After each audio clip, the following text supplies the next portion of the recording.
Current weather conditions over Uganda. Many parts of Uganda, especially central and western, have been receiving on and off rains right from the beginning of February. These are referred to as off-seasonal rainfall. This off-seasonal rainfall was due to a combination of weather systems that usually drive rainfall over a short period of time. The weather systems remain persistent for nearly a month over our region and play a key role in the observed rainfall in February across the country. Ladies and gentlemen, the Ministry of Water and Environment has generated a detailed seasonal rainfall outlook for March 2026 season as provided below. General forecast. Overall, the March 2026 rainfall forecast indicates that most parts of the country are expected to receive near average rainfall. However, parts of northwestern region, areas around Lake Victoria, parts of eastern region are expected to receive near normal, that is near average, tending to above normal, that is above average rainfall conditions during the forecast period. On the temperature side, we expect across the country the temperature to be average to above, so it will be slightly higher than what we have been experiencing as the average. The detailed forecast for the different regions, and I start with western region. Southwestern region, that is the districts of Kisoro, Rubanda, Kabale, Ruchiga, Kanungu, Rukunjiri, Tungamo, Rwampara, Barara, Sinjiro, Chiwura, Kazoi, Banda, Chitagwenda, Uweju, Shenyi, Shema, Mitoma, Rubirizi, and Kasese. This region is experiencing showers over several places, indicating that the seasonal rainfall onset has been established. The peak of the rainfall season is expected early and late April, with cessation expected towards late May. Overall, these Nyangabo, Amwenge, Chenjojo, Chegegwa, Kibale, Kakumiru, Kagadi, Chikube, Koima, Bulisa, and Masindi.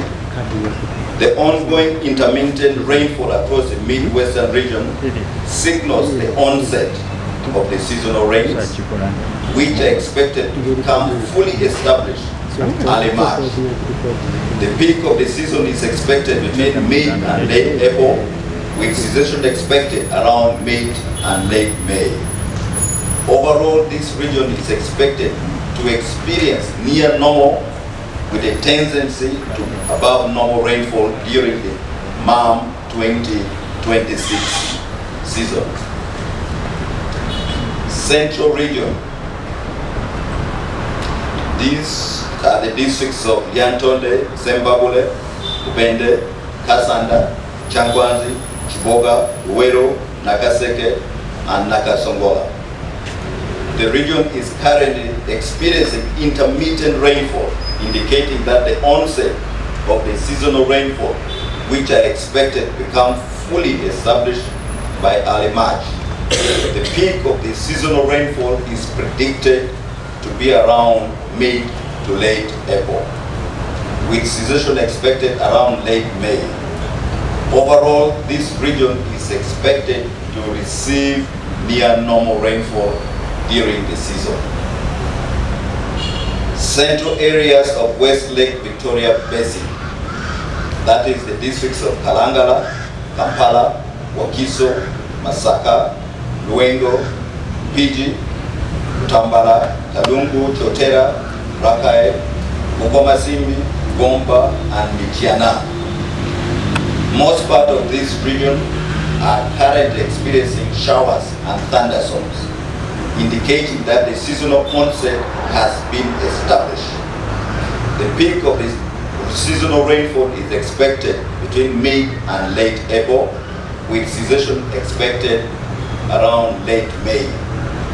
Overall, this region is expected to receive near normal rainfall with a high tendency or likelihood of above normal rainfall during the MAM 2026 season. Eastern areas of Central Region, that is the districts of Mukono, Wikwe, Kayunga, and Buvuma. The showers and thunderstorms currently experienced across most parts of this region indicates that the onset of the seasonal rains has been established. The peak period for the rainfall is expected mid and late April, with cessation around late May. Overall, the region is expected to receive near normal with a tendency to above normal rainfall during this season. Eastern region. We start with the Eastern Lake Victoria and Southeastern region. That is the districts of Jinja, Mayuge, Kamuli, Iganga, Ugiri, Namayingo, Luka, Namutumba, Uyende, Kaliro, Busia, and Tororo. Intermittent rains being experienced across several parts of this region signals the onset of the seasonal rainfall, which is expected to get fully established by early March. The peak rainfall is expected from mid-April to early May, with cessation around early June. Overall, near normal rainfall is expected.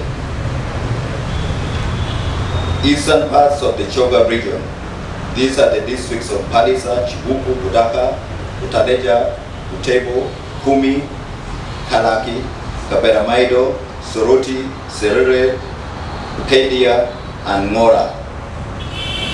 Most parts of this region are currently receiving isolated rains. This is an indication of the onset of the seasonal rainfall, which is expected to get established by early March. Rainfall over this region is expected to reach the peak from late April to mid-May, with a slight reduction in early June. Overall, near normal rainfall is expected with a slight tendency towards above normal rainfall. Mount Elgon region. The districts of Mbale, Manafa, Namisinda, Ududa, Sirongo, Ulambuli, Kapchorwa, Kwen, and Buko. The current showers and thunderstorms being experienced over most parts of this region indicate an established onset of the seasonal rains. The peak rainfall is expected from late April to early May, with a slight relaxation around early June.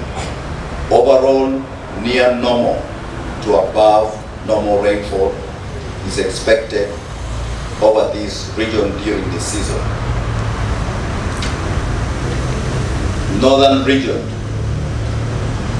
northeastern region, that is the districts of Katapia, Muria, Kapelegiong, Napak, Moroto, Nabilatu, Nakapiripirit, Amudat, Abim, Kotido, Kabong, and Karenga. Light and intermittent rains are currently being observed in some areas. The onset of the seasonal rains over these regions are expected around early to mid-March. The peak rainfall is expected between late April and early May, with a slight reduction around mid-June. Overall, near normal rainfall is expected over this region during the MAM 2026 season. Northwestern region, the districts of Arua, Maracha, Pokoko, Terego, Yumbe, Obonge, Moyo, Ajumani, Madiokolo, Zombo, Nebi, and Pakwach. The intermittent light rains being received over parts of northwestern region signal the onset of seasonal rainfall, which is expected to get established by early to mid-March. The peak rainfall is expected from mid-April to early May, with a slight reduction around mid-June. Overall, the region is expected to receive near normal, with a slight tendency to above normal rainfall during the season. Central Northern Region. These are the districts of Mulu, Omoro, Lamu, Moya, Amuru, Oyam, and Kiriandongo. Most areas of this region are currently receiving intermittent rains, signaling the onset of the seasonal rains, which is expected to get established early March. The peak rainfall is expected to occur mid-April to early May, with a slight relaxation around mid-June. Overall, near normal, with a slight tendency to above normal rainfall is expected over this region during the season. Eastern areas of northern region, that is, rains in parts of the region, indicate the onset of the seasonal rainfall, which is expected to get established by early March. The peak seasonal rainfall is expected to be experienced between April to early May, with a slight relaxation around mid-June. Overall, in near normal, rainfall is expected with a slight tendency to above normal rainfall.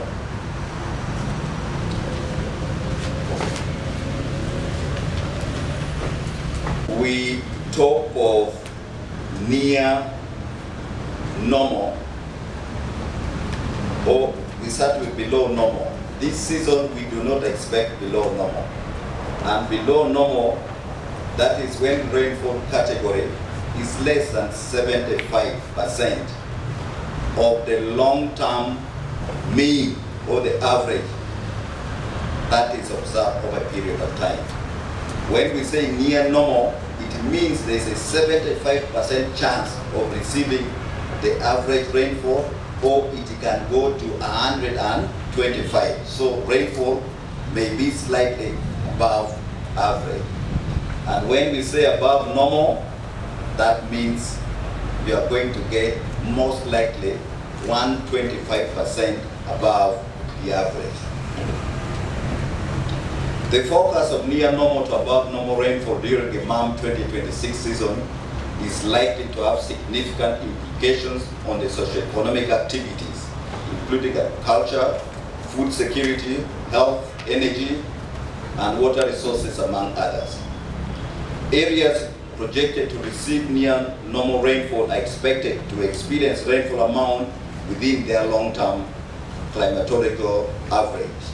This implies that the rainfall is likely to be sufficient to support normal agricultural production and other socio-economic activities that are dependent on seasonal rainfall. It is also worth noting that the localized episodic flash floods events may occur in areas that are expected to receive near normal rainfall as a result of isolated and intense or heavy downpours. Similarly, in localized areas expected to receive above normal rainfall, poor rainfall distribution may as well occur. Continuous monitoring of weather conditions and issuance of timely advisories will therefore be essential to minimize risk and maximize the benefits associated with seasonal rainfall. Ladies and gentlemen, it is important to note the sector-specific advisories that have been developed by the various sectors and shared in the forecast document for your perusal. Dissemination and utilization is essential to ensure appropriate actions are taken in response to this forecast as an early warning information.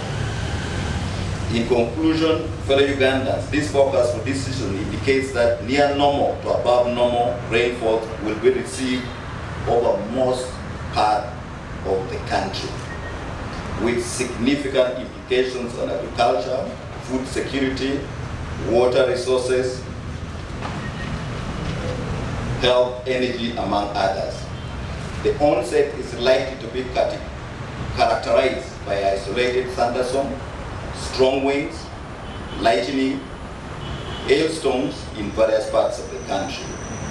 I urge all stakeholders to use this forecast for strategic planning and informed decision making to enhance food security, protect livelihoods and properties, and strengthen climate resilience.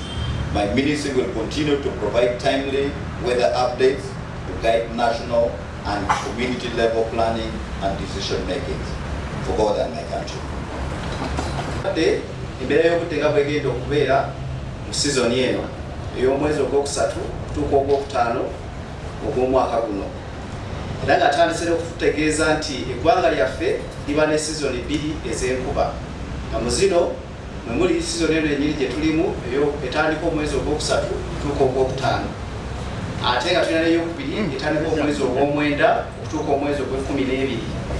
Era n'atutegeeza wadde kiriko ekityo n'ebitundu eby'omu mambuka g'eggwanga wamu n'ebitundu by'obuvanjuba ebimu mu kiseera kino mu sizoni oba mu kiseera ekya sizoni ey'omwezi ogw'omukaaga okutuuka ogw'omunaana bo batera okufunamu ku nkuba era mu kiseera ekyo. Era agenze mu maaso n'atutegeeza nti sizoni zino ez'enkuba wakati wazo mubaamu ekiseera eky'omusana oba sizoni ez'omusana, nga bwe tuzimanyi obulungi mu kiseera eky'omwezi ogw'ekumi-n'ebiri okutuuka mu mwezi ogwokubiri tutera okubaamu n'omusana mu ggwanga muno, era wamu ne mwezi ogw'omukaaga okutuuka ogw'omunaana. Bw'atyo bw'atulambikidde oba bw'atandise. Naye atutegeeza n'atugamba nti minisitule y'ebyamazzi n'obutonde ng'eyita mu department ey'embeera z'obudde tufulumya embeera y'obudde nga bw'ebeera esuubirwa, era ng'eno tugikola nga twagala okulaba nti ebitongole byaffe ebya gavumenti omuli ebitongole ng'ekyebyennyonyi, ekyebyentambula ku mazzi wamu n'ekitongole ne departments ezitali zimu ez'amazzi, wamu ebitongole by'ebyobulimi, wamu ekyobyobulamu ne security yaffe mu ggwanga, wamu n'okweteekerateekera ebibamba mu ggwanga lyaffe. So y'ensonga lwaki tufulumya embeera y'obudde eno, era nga tuba twetaaga abagikozesa okulaba nti tupulaningira eggwanga lyaffe okulaba ng'enkulaakulana tetuleka amabega. Agenze mu maaso n'atutegeeza ku mbeera y'obudde nga bwe kati oba nga bwe tugiraba oba okusinziira ku byuma byaffe nga bwe biri mu ggwanga lino lyonna. Era tutegeeza nti ebitundu ebisinga obungi eby'eggwanga naddala muno mu masekkati g'eggwanga wamu n'ebitundu by'ebigwanjuba tuba tulaba ku nkuba ng'etonnya, nga bwe bulamu bw'etonnya okuva omwezi guno bwe gwatandika omwezi ogwokubiri. Era kino tukiraba nga si nkuba ya sizoni, n'enkuba tetugitwala okuba nti si ya sizoni, era kino kivudde ku systems ezitali zimu eziviirako oba ezitambuza embeera y'obudde yaffe. Era kino tukirabye nga kukimaze omwezi mulamba, omwezi guno ogwokubiri. Era n'ageza kutegeeza nti kaakati leero tuzze okulaba nga tuba tutuusaako embeera y'obudde nga bwegenda okubeera, wadde tulina embeera eno bweti, naye embeera egenda kubeera etya mu sizoni eno gye tugenda okutandika ey'omwezi ogwokusatu kutuuka ogw'omukaaga. Tugambye nti okutwaliza awamu ebitundu ebisinga obungi eby'eggwanga tugenda kufuna enkuba ey'ekigero oba giyite average rainfall, kyetugeeza kutegeeza nti enkuba nga si nyingi nnyo ate si ntono ebitundu ebisinga eby'eggwanga enkuba gye bigenda okuba nga bifuna. Naye ebitundu ebya northwestern region oba bino ebitundu wamu ng'ogasseeko n'ebitundu ebyebulungudde ennyanja Nalubaale n'ebitundu by'obugwanjuba ebimu tubisobola enkuba eno okubeera ennyingimukko okusinga ku nkuba eya bulijjo oba yandibadde esuubirwa okuba ng'efunibwa mu sizoni eno. Era agenze maaso n'atunnyonnyola ku bbugumu oba zi temperatures, n'ategeeza nti temperatures zigenda kubeera mukko waggulu mukko okusinziira ku temperature oba ebbugumu etera okufuna mu sizoni eno ey'omwezi ogwokusatu okutuuka ogw'omukaaga kyebatera okufuna. So agenze maaso n'atunnyonnyola embeera y'obudde oba embeera y'obudde nga bwegenda okubeera mu bitundu ebitali bimu eby'eggwanga. Atandise n'ebitundu ebyamaserengeta g'eggwanga oba South Western muri zi district ez'Ekisoro, Rubanda n'endala eziyiranyewaawo olwakadde sijja kuzimenya zonna. Tulabanga era tutegeezeza natuga nti ebitundu bino birinamu oluwandagirizi oba enkuba etera okutonnya mu biseera bino, era nga kino kiraga nti sizoni etandise. Naye enkuba ennyingi mu sizoni eno oba enkuba namutikwa eya sizoni eno tugisuubira okubeerawo mu mwezi ogwokuna nga gutandika naawe mu kiseera ogwokuna gunaaba nga gugwera. Tusobola tusuubira enkuba empitirivu mu bitundu ebyo bye tumenye waggulu awo, era tusuubira ebitundu bino okufunamu enkuba ey'ekigero ddala, ate tugisuubira okuba nga oluusi esukulumamuko enkuba eyo ey'ekigero etera okufunibwa oba yandisuubiddwa mu sizoni eno. Then mu bitundu ebyamasekkati g'obugwanjuba nga muno muri district nga Bundi, Bujjontolo, Bukabalole, Bunyangabo, Kamwenge, Kyenjojo, Kyegegwa, Kibale, Kakumiro, Kagadi, Kikube, Hoima, Bulisa ne Masinde. Tulaba tera balabo balinamu byo baffe bitulaga nti wabaddeyo enkuba ebadde etera okutonya nga bwetonya bwebulamu. Kino kyakyo kiragira ddala nti sizoni etandise, sizoni y'enkuba etandise, era tugisuubira enkuba okuba nga yeeyongera ddala okutandika n'omwezi ogwokusatu bwe gutandikira, tutegeeza wiiki ejja. Era enkuba namutikwa eya sizoni mu bitundu ebyo nga bwe tubimenye tugisuubira okubeera mu mwezi ogwokuna wano okuva mu makkati gaagwo n'okutuuka gugwerako awo. So omwezi ogwokuna mutusuubire enkuba namutikwa eya sizoni. Era enkuba tugisuubira okuggwaayo mu mwezi ogwokutaano tutandika mu makkati gaagwo n'okutuuka awo gugwerako. Enkuba ya sizoni tugisuubira okuggwaayo mu bitundu ebyo. Kutwaliza awamu ebitundu bino bigenda kufunamu ku nkuba eyandisuubiddwa mu sizoni eno, naye ng'era tugisuubira okuba ennyingimuko, okuyitamuko ku nkuba etera okufunibwa mu sizoni oba eyandisuubiddwa mu sizoni eno. Nga tugenda mu bitundu by'amasekkati g'eggwanga wamu n'ebitundu ebyolungudde ennyanja Nalubaale, mwe muli ebitundu by'ebigwanjuba by'amasekkati g'eggwanga, mwe muli disitulikiti nga Lyantonde. Kimanyi abantu balina nnyo interest mu bitundu bino ebya Buganda n'okwetooloola, ndoza ngendo singa oteeka essira olwakadde ddala nyiza obutazigendamu nnyo. Naye mu bitundu nga bwe bategeezezza ebyobugwanjuba by'amasekkati g'eggwanga, mwe muli disitulikiti nga Lyantonde, Ssembabule, Mubende, Kasanda, Kyankwanzi, Kiboga, Luweero, Nakaseke ne Nakasongola. Kamafu ategeezezza nti ebitundu bino enkuba gibadde bitera okufuna ebiseera bino bwetonya bwebulamuko katono enkuba eyo eraga nti sizoni ekoze eki etandise, era nga tugisuubira okuba nga yeeyongerera ddala okweyongerera ddala egenda bawo omwezi guno ogwokusatu mu biseera ebyo gutandikiramu. Naye enkuba namutikwa eya sizoni eno mu bitundu ebyo tugisuubira mu makkati g'omwezi ogwokuna kutuuka mu kiseera omwezi ogwegwerako. Enkuba tusuubira okubeera nga nnyingi ddala mu bitundu ebyo waggulu, era enkuba tugisuubira okuggwaayo mu mwezi ogwokutaano nga guggwako. Okutwaliza awamu tugenda kufuna enkuba yandisuubiddwa okuba nga efunibwa mu bitundu era enkuba ey'ekigero, si nnyingi si ntono, yenkuba gye tusuubira mu bitundu ebyo. So ebitundu by'amasekkati g'ennyanja by'amasekkati bw'obugwanjuba bwa Lake Victoria oba bw'ennyanja Nalubaale, muno muli disitulikiti nga Kalangala, Kampala, Wakiso, Masaka, Rengo, Mpigi, Butambala, Kalungu, Kyotera, Rakai, Bukomansimbi, Gomba ne Mityana. Bitundu bino mulimu enkuba ebadde etera okuba nga efunibwa wamu n'okubwatuka kw'eggulu, era kino kiraga nti sizoni etandise, era sizoni y'enkuba etandise mu kiseera kino. Era enkuba eyo namutikwa oba enkuba empitirivu mu sizoni eno mu bitundu ebyo nga bwe tubimenye tugisuubira okuba ng'era naye ebeera mu mwezi ogwokuna kutandika mu makkati gaawo okutuuka gugwera. Enkuba tugisuubira okubeera namutikwa, kitegeeza tube nga tweteeseteese bulungi. So naye nga tugisuubira naye okuggwaayo mu mwezi ogwokutaano ogugwera ku kiseera nga guggwako tugenda kuba nga enkuba eweddeyo. Naye mukutwaliza awamu ebitundu bye tubisuubira okufuna enkuba eyandisuubiddwa okuba nga efuna enkuba ya kigero, si nnyingi si ntono, wadde tugisuubira okuba nga era chances nyingi nnyo okulaba nti enkuba eyinza okuyitamu oba okuba ennyingimuko singa ku nkuba etera okufunibwa mu sizoni eno. okweyongerayo mu bitundu by'obugwanjuba bw'amasekkati g'eggwanga muno muli disitulikiti nga Mukono, Buyikwe, Kayunga ne Buvuma. Mu disitulikiti ezo era nabo baddemu n'enkuba erimu n'okubwatuka kw'eggulu mu kiseera kino. Kino kiraga nti sizoni etandise, enkuba yaffe ya sizoni etandise. Era tugisuubira oba namutikwa oba peak rain nga mu Luzungu bakiyita, naye enkuba empitirivu tugisuubira okubeerawo era nayo mu mwezi gw'okuna kuva mu makkati gaagwo okutuuka guggweerako.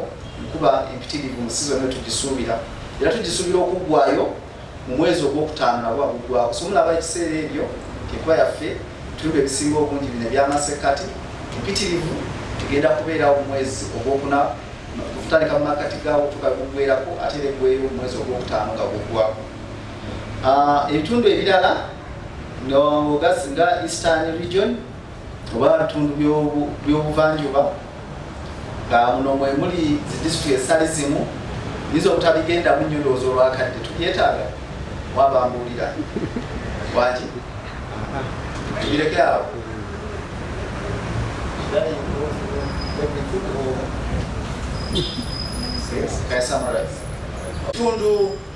Ebitundu by'obuvanjuba muno ngenda kujjayo disitulikiti omulinga Jinja, Mayuge, Kamuli, Iganga, Bugiri, Namayingo, Luka, Namutumba, Buyende, Kaliro, Busia ne Tororo. Ebitundu bino nabyo byatandika okubanga bifunamu ebyaffe ebitulaga nti enkuba ebadde etandise okubanga bwetonya bwebulamu era mu mwezi guno nga bwe tukola mwezi guno ogwokubiri. Kino kiraga nti enkuba eya sizoni etandise era tugisuubira okuba nga etandikira ddala oba ng'ekanya mu mwezi ogwokusatu mu kutandika kwagwo, kitegeeza okutandika ne wiiki ejja. Naye nga kino enkuba namutikwa mu bitundu ebyo naye tugiraba ng'egenda kubaawo mu kiseera eky'omwezi ogwokuna mu makkati gaagwawo. Enkuba empitirivu egenda okubeera mu bitundu ebyo. Era tugisuubira okuba ng'eggwaayo mu mwezi ogw'omukaaga nga gutandika. Ekiseera ekyo tusuubira disitulikiti ezo nga bwe tuzimenye okubanga enkuba eggwaayo ya sizoni, naye tusuubira enkuba ey'ekigero si nnyingi si ntono mu bitundu ebyo. Ajja kwogera ku bitundu ebyebulungudde olusozi Elgon oba Mount Elgon region. Muno mwe muli Mbale, Manafwa, Namisingwa, Mududa, Sirongo, Bulambuli, Kapuchora, Kweni ne Bukwe. Ebitundu ebyo tubimanyi ndowooza nti ttaka litera okubumbulukuka. Ensonga lwaki nsaziro natyo tutyogereko nga Mukama waffe yakyogeddeko. Ebitundu bino era tulaba nga ekiseera kino waliwo enkuba gye bafuna erimu n'okubwatuka kw'eggulu. Kino kitulaga nti enkuba ekoze eki etandise eya sizoni era nga tugisuubira okuba nga enkuba empitirivu mu bitundu ebyo era egenda kubaawo omwezi ogwokuna nga guggwako omwezi ogwokutaano wegutandikira enkuba empitirivu mu bitundu ebyo nga emenyeddwa. Era tusuubira enkuba okuba nga ekendeerera ddala mu mwezi ogwomukaaga gutandika. So okutwaliza awamu ebitundu ebitusuubira enkuba okuba nga si ntono si nnyingi, naye okutwaliza awamu egenda kuba nnyingi muko okusinga ku nkuba etera okufunibwa mu sizoni eno ey'omwezi ogwokusatu okutuuka mu mwezi ogwokutaano. So kandiolo ekalamoja ndaza gyegenda okumaliriza nayo ebitundu by'ekalamoja ebyo muli disitulikiti nga Napak, Moroto, Nabiratuk, Nakapiripirit, Amda, Tabim, Kotido, Kabong, Karenga. Buno kwogatta disitulikiti ezimu ez'Enteeso nga Katakwi, Namuria. Tulaba nga bifunamu okubakuba obutonotono mu biseera bino era nga enkuba ye eyaabwe eya sizoni tugisuubira okuba nga etandika mwezi ogwokusatu nga gutandika ne mu makkati gaabwo. Mu kiseera ekyo ebitundu ebyo bigenda okuba nga bifuna enkuba yaabyo eya sizoni ey'omwezi ogwokusatu omwezi ogwokutaano. Naye enkuba empitirivu oba namutikwa mu zi disitulikiti ezo nga bwe tuzoogeddeko tusobola okuba mu mwezi ogwokuna nga guggwako kutuuka mu mwezi ogwokutaano nga gutandika. Ekiseera bwe tusuubira enkuba namutikwa oba enkuba empitirivu mu bitundu ebyo by'ekalamoja ebisinga obungi. Era tukisuubira okuba nga egenda banga etandika okukendeeramuko mu makkati g'omwezi ogw'omukaaga tusuubira nga etandika okukendeera. Naye eba n'eno enkuba gye tusuubira okufuna mu sizoni eno y'enkuba si nnyingi si ntono. ebyo bali mu luzungu tuyita near normal rainfall. So ndozanya kukomaawo naye mukama waffe atulaze n'ekifaananyi kyatulaze kyetutegeeza n'enkuba ennyingi ennyo oba enkuba entono oba enkuba eno ey'ekiro gye tugamba si nnyingi si ntono. Enkuba eyo tukibala tulina mu bibalo byaffe tukibala kusinziira kuva ku bitundu 10%. So enkuba entono tuba tugisuubira okuba nga ebeera wansi w'ebitundu 7 buli 10 ebyenkuba etera obwebungi bw'enkuba etera okufunibwa mu sizoni. Enkuba tugibala okusinziira mu myaka ebadde etonya mu bbanga lyonna. Tuba ne tugyetegereza ne tugyetegereza bwe tumala tulaba nti enkuba tugamba nti enkuba egenda beera ntono ddala ekulaga nti egenda kuba egenda kukola ebitundu egenda kuba wansi w'ebitundu 7 buli 10 enkuba yandibadde esuubirwa.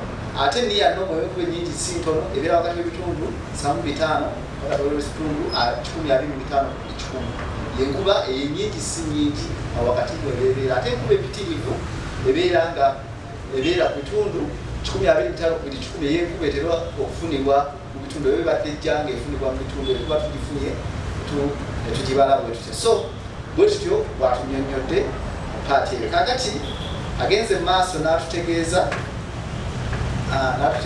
nti enkuba eno etegeeza ki gye tulabye. Enkuba eno si nnyingi si ntono naye ate nga tusuubira okuba ennyingimukko mu bitundu ebitali bimu eby'eggwanga.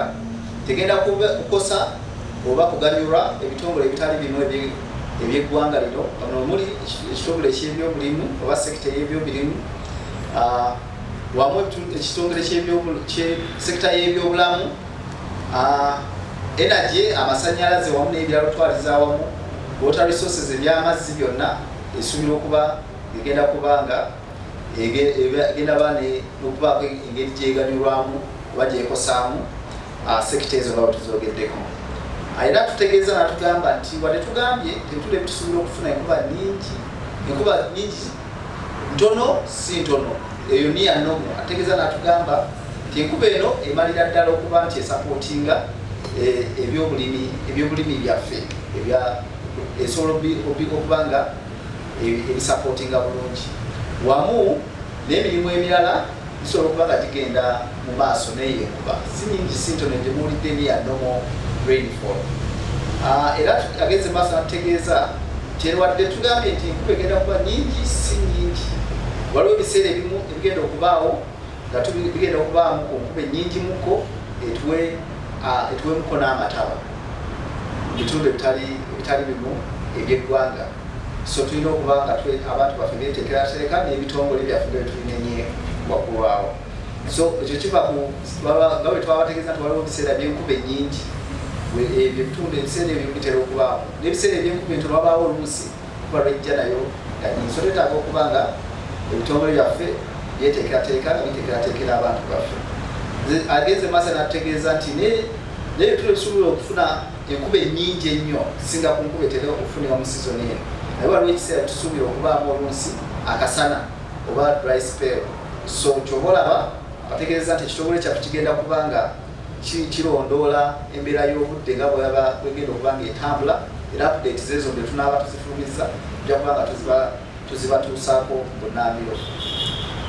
Era tutegeezeza waliwo amagezi ag'ekikugu agaweereddwa okusinziira nga bwe tusuubira enkuba okubeera oba okutonya mu bitundu ebitali bimu agaweereddwa mu bitongole bino ebyenjawulo.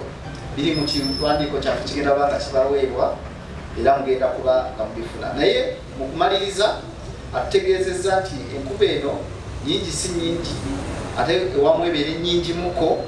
Tutegeezezza nti egenda kuba nga efunibwa mu bitundu ebitali bimu eby'eggwanga era egenda kukosa oba kuganyula ebitongole ebyo ebyobulimi wamu ebyobulamu wamu n'ebitongole ebitali bimu. Era naye atutegeezezza nti entandika ya sizoni eno oba enkuba bw'ebanga etandika mu sizoni yaffe tugisuubira okubaamu okugwatuka kw'eggulu okw'amaanyi wamu n'omuyaga ogw'amaanyi wamu ne laddu okuba nga egenda kubeera nnyingiko oba egenda kuyitirira nga sizoni etandika kitera okubaawo, wamu ne hailstones oba omuzira tukisuubira bitundu ebitali bimu eby'eggwanga. So era amagezi okuyamba abantu baffe bagenda kwerinda batya egali ekiwandiiko kyaffe kiri ekirambise buli kimu.